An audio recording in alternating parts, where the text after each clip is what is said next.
You just do. Thank you so much. So now I have the absolute honor to introduce our speaker of the day.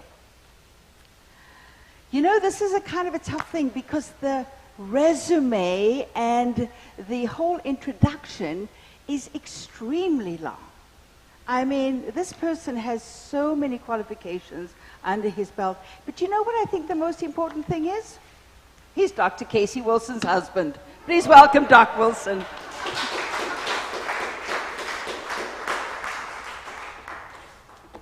I was going to say a long introduction with a long microphone and a long person.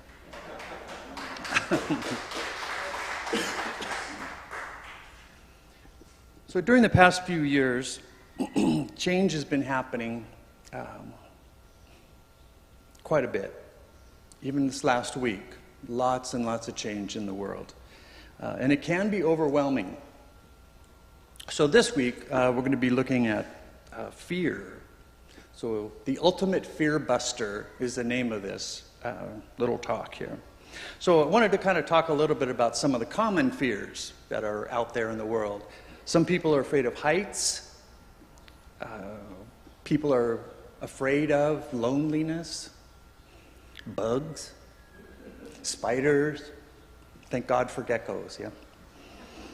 Snakes. Ooh. And separation. They're afraid of death. And the number one fear of all, especially in the United States, you know what that is? Public speaking.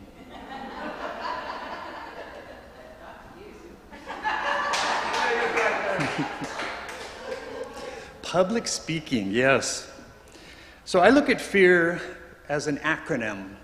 Fear is false evidence appearing real. False evidence appearing real. So there are personal fears of the things that I just talked about, and there are professional fears. Some of the fears like retirement. Just thinking of Reverend Kathy, who just retired. Dennis, who just retired. And then changes in job function. When we're working and then something changes, it can be fearful. Taking on new responsibilities. Becoming the senior minister at East Hawaii, CSL, Rev Bev. Lots and lots of changes. So Casey, as we just heard, was hired by our home office of Centers for Spiritual Living to create a professional development department. It would be reaching out to ministers and practitioners and people in the communities to teach, create, teach, and follow up on professional development types of programs. This is not training ministers, not training practitioners, but helping train everybody on something new. So for example, coming this summer, she's heading up and created this program on movies. What is the new thought perspective, the metaphysical perspective of some of our most famous films? So, for example, if you have kids or grandkids, you know the song, "We Don't Talk About Bruno," no, from Encanto, the Disney film that's out, and I just watched that. So we're going to hear speakers talk about those kinds of films and get the new thought perspective of it. Looking forward to that. So that's what she was hired to do. But she has a depth and breadth of experiences, including being the executive director of a camp and conference center in California, where we used to live. So CSL decided that they're interested in starting a camp program. We have youth camps, but we go to other places. And so now at Camp Cedar Ridge, where Casey is right now, she's there to create a CSL perspective and a New Thought camp. It's the only New Thought camp in the United States. It's the only one I know of in the world. So the camp, the staff, will bring that love of New Thought to guests and to campers who come there. So she's there at Camp Cedar Ridge. She is officially the executive director there. So she's hiring staff. She mentioned she has 2 full-time staff already. She's hired maintenance folks. She'll be hiring housekeeping folks, kitchen, the chef, guest services, counselors, volunteers, and she has to train all of them in this New Thought perspective. So she's training all of them, and then that's only the first part of her job, and she'll be shifting into the next part, which is creating the infrastructure and the presence online. So she's had to create a budget, because we just purchased this. This is a multi-million-dollar program that CSL is embarking on. She's booking people, creating new booking software so people call in, and how do they get there. And then personally, I have some new job challenges as well. After 2 years, I resigned my position with Hawaii Care Choices, which is our local hospice in Hilo, as a medical social worker. I've been doing that for 2 years. I just resigned. I'll be starting this next week as a full-time online therapist, getting back to what I really like to do. Oh, thank you. Love therapy. So this is an online health organization called Foresight. The people call into, they will screen potential patients or clients, get them booked, provide all of the hardware, the software. They sent me a new desk, 2 new desks, a new chair. The desk, I gotta say, is really cool. It's electric, so you press it and it'll come all the way up to where you can stand. Press another pre-programmed, like playing the organ, press another pre-programmed, everything shifts and the thing lowers down to where it's really comfortable for me to sit. Very cool. So this week I'll be doing orientation with that company, and then next week, starting next Monday, a week from tomorrow, I will be starting treating patients online. So it's all online, so I don't have to worry about a lot of the social work, case management kinds of things, like organizing transportation, making sure that the support system is in place for people who are going home from the hospital, for example. All of that's taken care of. All they want me to do is talk with people, listen to people, and help them through whatever issue they may be going through. They put me on provider panels. Well, if you're a clinician, it's very important because the insurance companies pay for all of these kinds of services. So now I'm on the provider panels for Blue Cross, Blue Shield, Kaiser, and more. Because of my licensure as an LCSW, licensed clinical social worker, I'm licensed in California, where I got my license, and I'm also licensed here in Hawaii. So they're very excited about expanding the therapy models into Hawaii as well, which is great for our local community. So as part of that training that I received to get my master's in social work, we looked at all sorts of different theories and programs and what kinds of issues come up, the biochemical ramifications of some of these issues, like the startle reflex or the fear response. So when we are startled, we jump. And then in this order, we either freeze, which is pretty much what we do first, flight, or fight. So we've heard of fight or flight a lot, but actually freeze is the first one. So then we kind of choose, are we going to stay frozen? Are we going to run away? Or are we going to stay and try to work our way out of it? So all of that comes from the amygdala, which is an organ deep, deep, deep inside of our brains. It's in the deepest, most primitive part of our brains, called the lizard brain, if you will, reptilian brain. First one organized as we evolved. That's the one that takes care of our food, the need for shelter, need for safety. That's all from the amygdala. So the first reactions of being startled, of course, is freezing.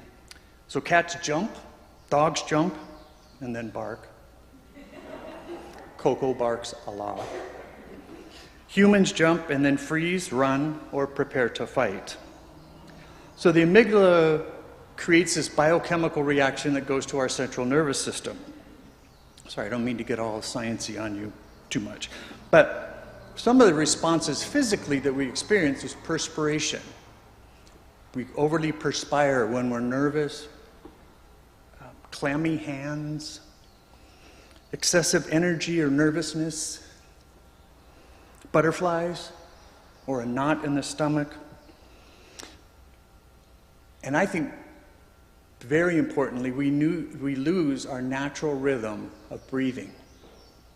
Our breathing actually changes. We start to breathe more quickly, more shallowly, so I guess less deeply is better. So that's the nature versus nurture. That's our natural responses. Then we get into the nurture part of it. So the natural is our physiological responses, which happen immediately without our doing anything. And then we need to be taught how to respond to fear. And that teaching is reinforced over time. It creates a frame of reference, a frame of expectation, what's going to happen. And it becomes a self-fulfilling prophecy a lot of times. For children, these are taught. These responses to fear or to nervousness are taught. And when it's taught in childhood, it's taught and then reinforced until it becomes deeply entrenched and into our self-conscious, into our consciousness. Things like racism, that's taught from an early age. Entitlement. I kind of cringe at the commercials that I see that say, what you deserve. You deserve this. You deserve that. This entitlement. As a white male, entitlement is something I have to be looking at all the time.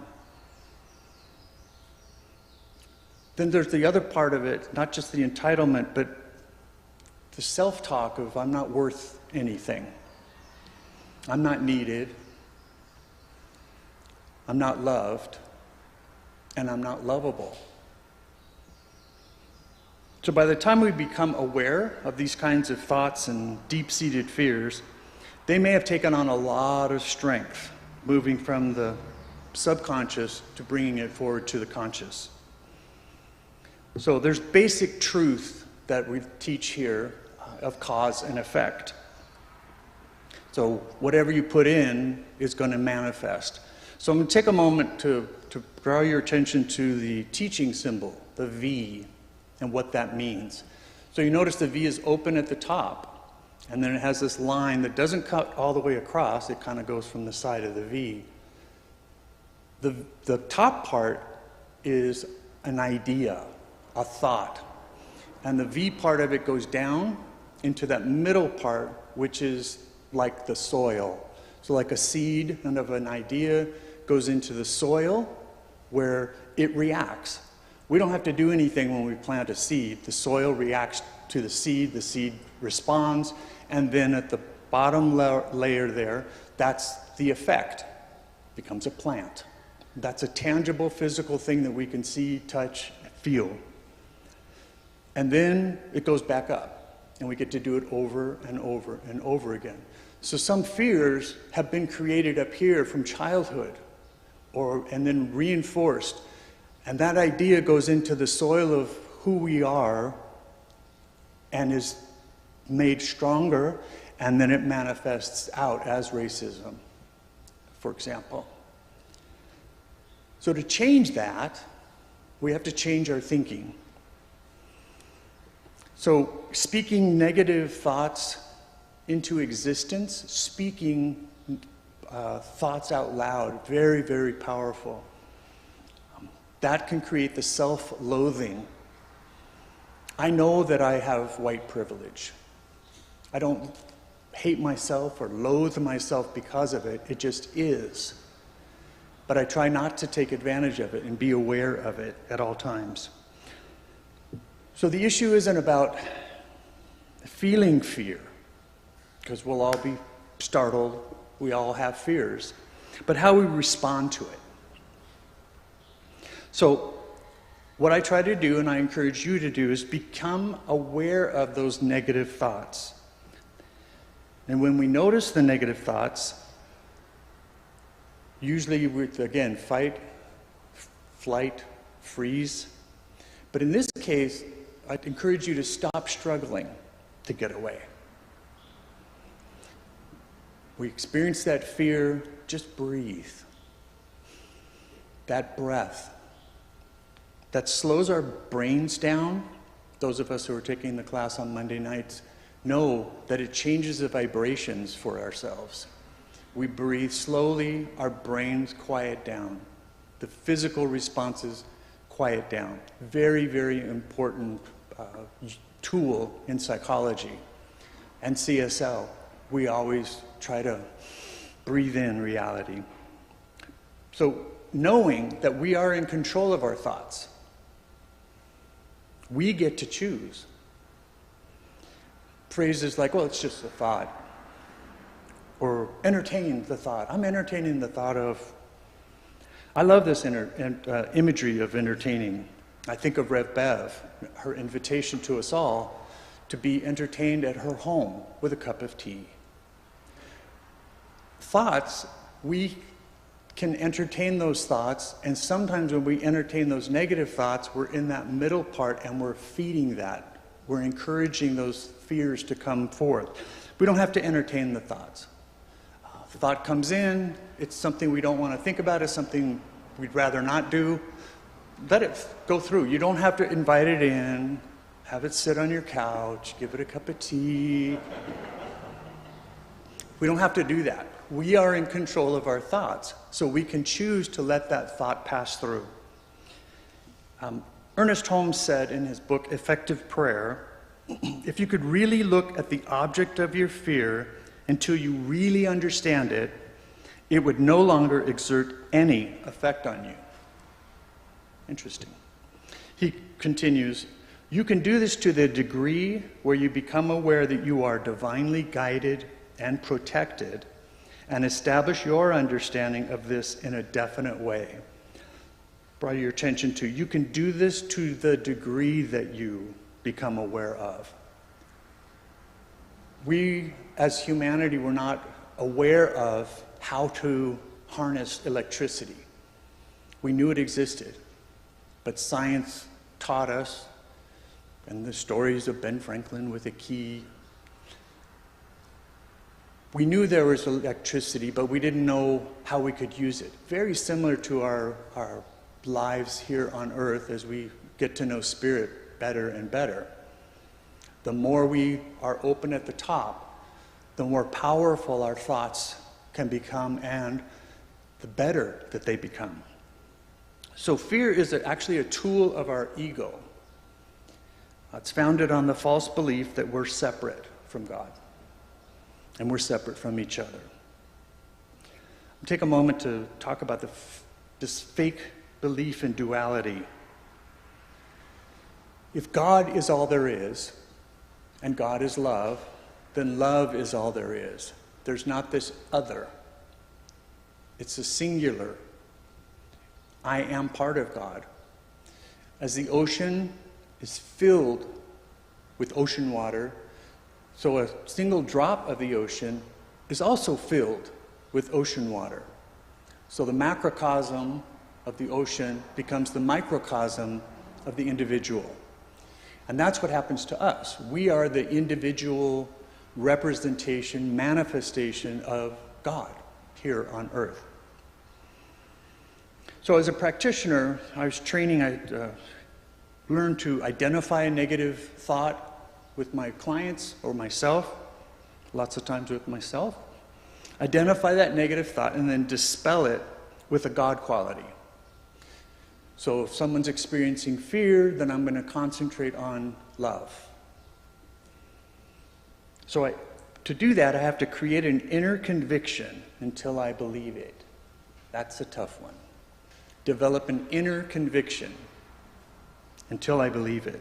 I can't do this if I look for someone else to convince me that I'm loved, I'm valued, I'm important. That's an outside in.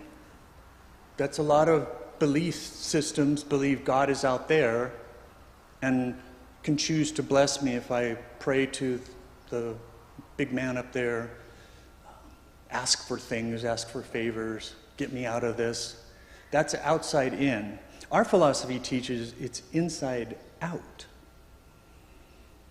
And how much more powerful is that love when it comes from the inside, where we can go inside and know God from the inside out. So in spiritual mind treatment or affirmative prayer, we learn there are 5 steps to that. 5 steps that we kind of generally go through. Each time we'll have an affirmative prayer. If you notice, Rev Bev does this all the time. The first step is recognition. Unification is the next one. Realization, thanksgiving, and then release. Recognition is recognizing that God is all there is. Reinforcing that until it's really in there, until that thought is really there, that God is the waterfall. That's a representation of God. God is in ourselves, everything, breathing, not breathing. God is, that God stuff makes it all. Everything is made of that God stuff. Unification, I'm one with that God stuff. I, too, am made of that same God stuff. Scientifically, the ether, the carbon, the molecules, at the tiniest level, we're all made of the same stuff. And that stuff is God.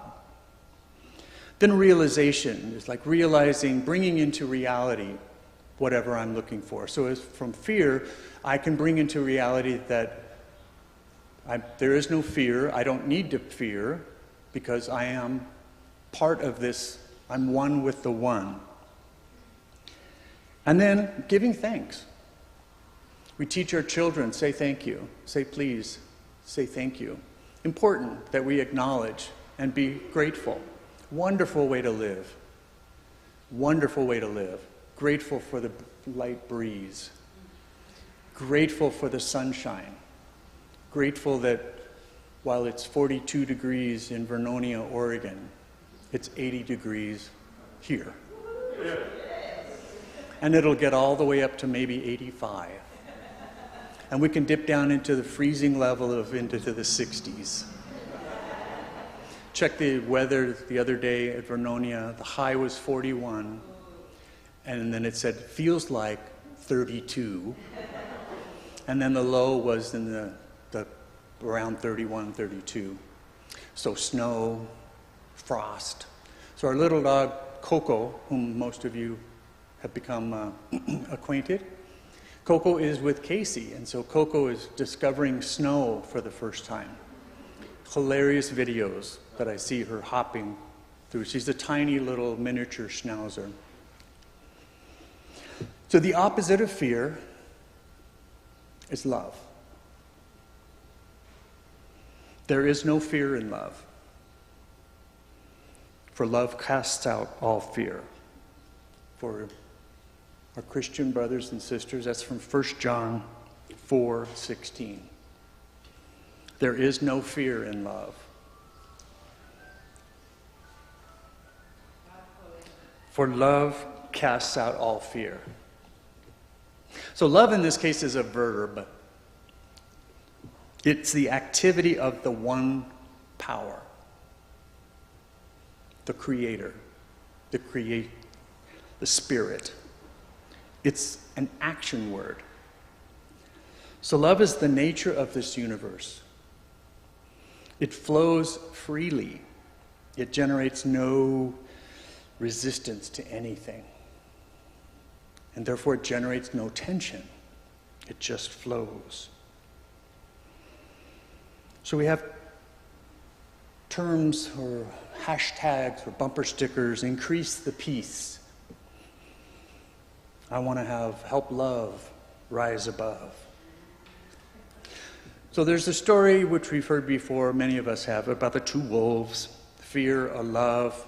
And if we concentrate on the fear, this is getting back to Ernest Holmes' quote, if we concentrate on it and feed it and feed it and feed it and feed it, without the other side of love, feeding love, changing our thought patterns to ones of love, whichever wolf we feed the most is going to win out. So we can stop, hold that thought of negativity for a moment, realize that that's not from God, that isn't part of God, that's just something that pops up in our minds because of our past, because of human nature, and we don't have to stay there. So feed the love. So in conclusion, which speakers know that means I've got another 5 minutes or something. In conclusion, as a therapist, I get involved with all sorts of different kinds of treatments for folks. Phobias is a real common one. So to treat phobias, we do what's called exposure therapy. So imagine you have a fear of potato chips. Oh my God. But just imagine. I could use a different one, like imagine your fear of snakes. But let's go with potato chips. Yeah.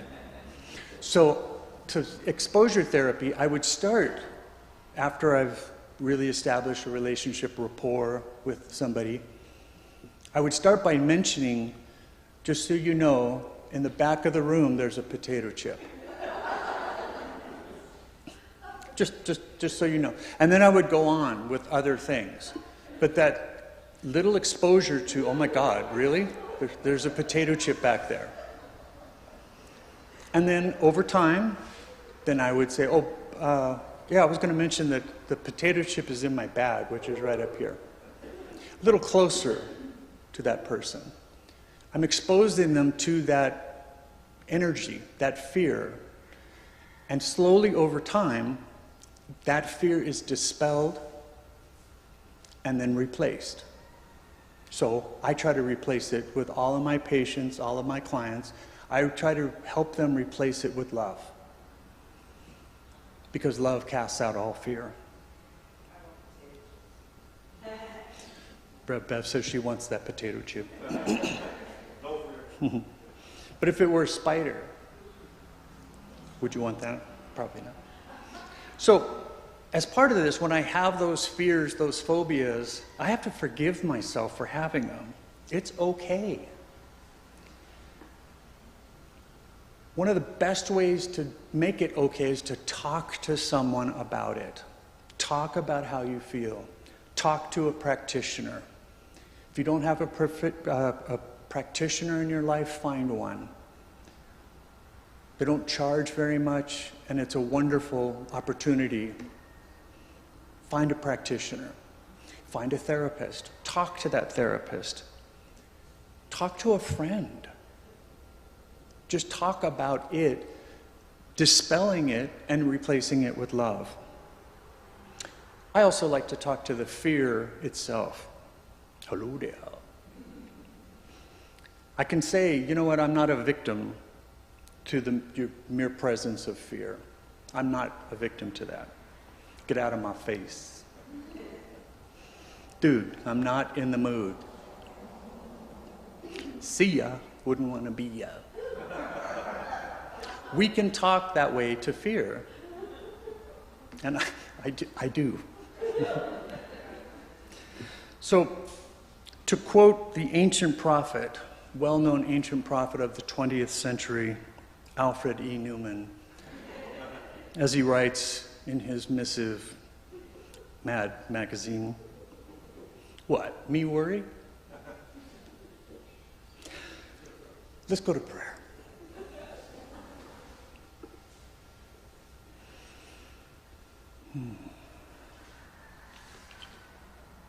I recognize that there is only one. There is one Spirit. The Spirit is love. The Spirit is joy. The Spirit is peace. It's happiness. It is available whenever I choose to recognize it. It's always there. It's like electricity. I recognize the power of love, of Spirit, of God. I realize that I am unified with it. I am one with the one. I'm made of the same God stuff.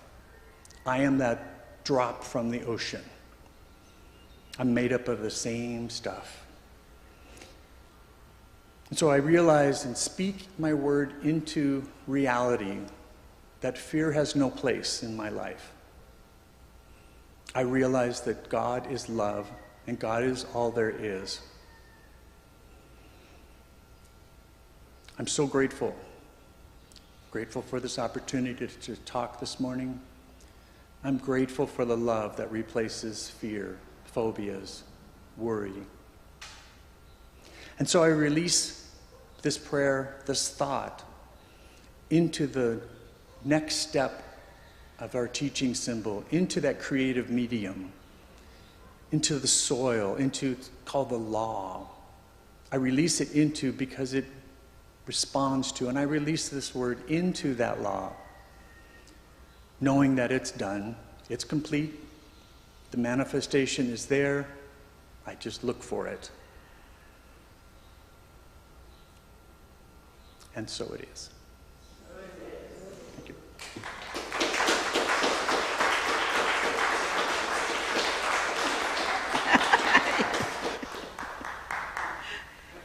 Thank you, Doc, so very, very much. Thank you. Thank you for the lesson. All of my students, guess what's coming up this week? The spiritual mind treatment. Yes. So